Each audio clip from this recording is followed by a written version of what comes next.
I want to dwell muna dun sa point that we can agree and disagree.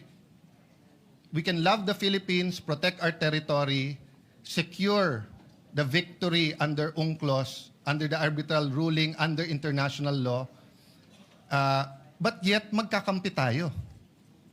Pero kasi tignan nyo tong article na to. Sabi po nung dating secretary ng Presidential Advisor on Political Affairs, hold the Chinadors accountable. So, as far as he is concerned, anyone who did not sign the resolution is pro-China.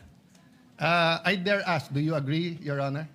I do not agree. In fact, I manifested when we sponsored the measure that the final determination of whether you are for or against the resolution is not in the being an introducer, but in voting whether for or against the resolution, which comes after. Thank you for that, Mr. President, with a little bit of modification.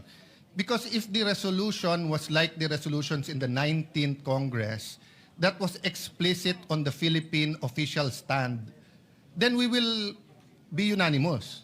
But the resolution is on statements, not on our stand. That's where, personal ko to, this is not the whole minority.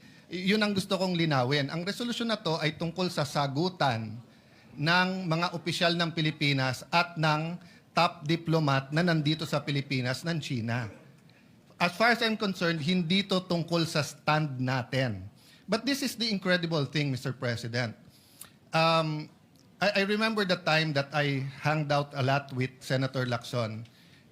Doon ko natutunan na sa House kasi wala or iba yung terminology. Sa Senate meron OB, official business. So kung may session tayo, pero let's say may international conference, OB ka, official business, di ba? Or we don't allow hearings na kasabay nung plenary, but if there was something in Malacanang, between the House, the Senate, or the Judiciary, the Senate, Malacanang, pwede ka magpa-OB. But there is another kind of OB, yung opportunistang balimbing. No? What do I mean by that? May I ask, Mr. President, honored gentleman, are you familiar with the stand of Secretary Llamas regarding the West Philippine Sea? It's okay if you're not. I'm just wondering if you're familiar. I'm not familiar, Mr. President.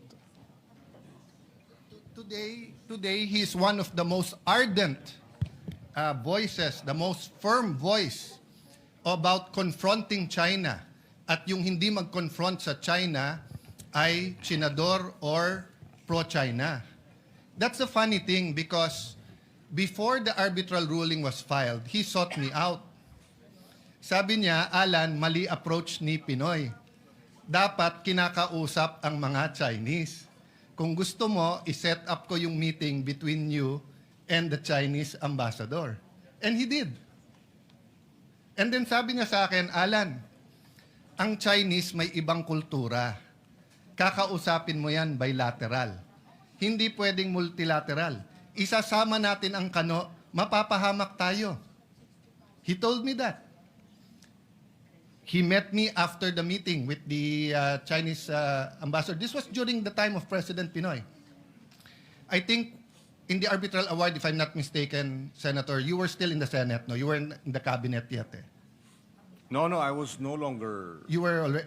yung award... 2016. No, we filed The award was 2012. 2012 yung standoff, eh. Yes. So you were still in the Senate, no? Yes, the first 3 years of my third term. Yes. So I was minority leader noon. So by virtue of that, I was in the National Security Council. And Ronald Llamas were looking for anyone and everyone who would listen to him to talk to whoever to convince President Pinoy not to file the arbitral case, not to go, and to have bilateral talks. So let me just mention, Mr. President, that what is seen in public, in Facebook, in vlogs, is very, very far from what is discussed in the halls of power and between professionals. I mean,